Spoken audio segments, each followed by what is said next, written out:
যতদিন শিক্ষা বাণিজ্য থাকবে ততদিন আসলে এই শিক্ষা কখনো উন্নত হবে না। অর্থাৎ একটা কথা মনে রাখবে যে জাতি যত শিক্ষিত সে জাতি তত উন্নত।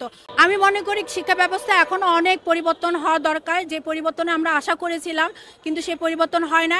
একটা মেধা শূন্য জাতি গড়ার জন্য গত বছর একটা কারিকুলাম তারা ওহি হিসাবে নাজিল করেছিল এটাকে স্টাবলিশ করার জন্য, কিন্তু সেখানে অনেক অসঙ্গতি অনেক বিষয় ছিল, ত্রুটিপূর্ণ ছিল, কিন্তু এটা সরকারি যেহেতু আমলে নেয় না, একটা পর্যায়ে গিয়ে তারা যে মেধাশূন্য জাতি তৈরি করতে চেয়েছিল সেটা হয়তো বা হয়ে ওঠে নাই। আমাদের জুলাই গণ অভ্যুত্থানের মাধ্যমেও সেটাকে প্রতিরোধ করা হয়েছে এবং সেখানে আমরা সকল অভিভাবকরা সক্রিয়ভাবে আমরা সেই একত্রতাবাদ প্রকাশ করে আমরা মাঠে নেমেছিলাম।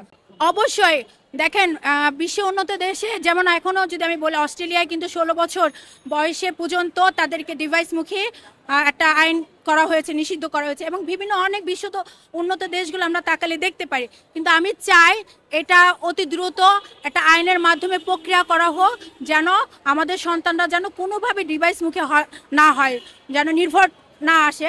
সেজন্য আমি দ্রুতভাবে এটাকে সরকারকে আরও পদক্ষেপ নিতে বলবো শক্তভাবে। কিন্তু নতুন যে পাঠ্যক্রম যদি বইগুলির মধ্যে যেগুলি পরিমার্জন করা হয়েছে, যদি কুরুচিপূর্ণ শব্দ যদি ব্যবহার করে থাকে তাও আমি মনে করি খুব দ্রুত এটাকে বাদ দিয়ে তারা ভালো শব্দ ওইখানে যুক্ত করতে পারবে।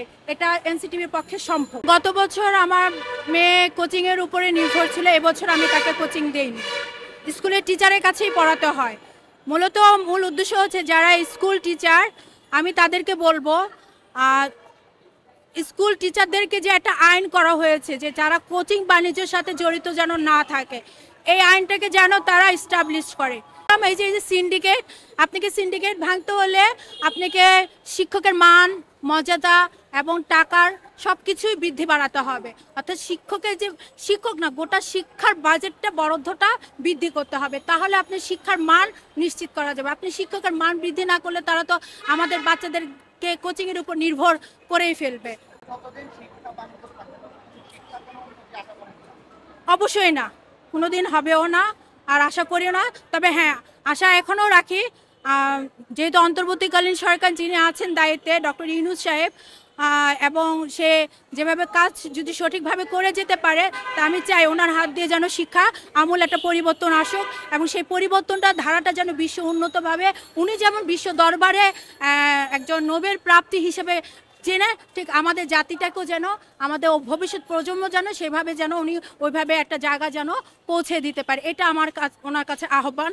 যতদিন শিক্ষা বাণিজ্য থাকবে ততদিন আসলে এই শিক্ষা কখনো উন্নত হবে না। অর্থাৎ একটা কথা মনে রাখবে যে জাতি যত শিক্ষিত সে জাতি তত উন্নত।